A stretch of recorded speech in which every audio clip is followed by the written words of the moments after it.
Është zhvilluar sot në qytetin e Elbasanit konferenca e bashkimit të sindikatave për gratë. Në këtë aktivitet është diskutuar mbi rolin e gruas dhe përfaqësimi i saj në jetën aktive sindikaliste. Gjatë diskutimeve të ndryshme, zonjat kanë qenë të një mendimi për sa i përket përfaqësimit në sindikata, pasi kjo është organizata e vetme që do të ngrinte dhe do t'u jepte zgjidhje problemeve të tyre. Përfaqësimi i grave në bashkimin e sindikatave do t'u jepte atyre mundësi që të ngrinin problemet që hasin me punëdhënësin, si dhe të denonconin shfrytëzimin e punës në të zezë.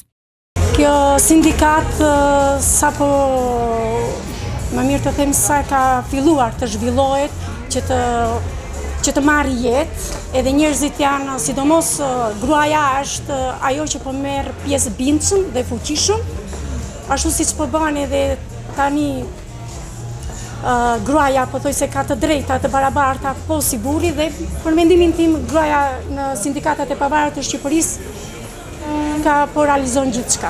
Dhe unë ju bëj thirrje të gjithë qytetarëve në të gjithë Shqipërinë për këtë sindikata që ne po organizojmë, që të marrin pjesë sa më shumë dhe të zgjidhin hallin e tyre nesër. Është për të mirën e tyre. Ka shumë gra të papuna.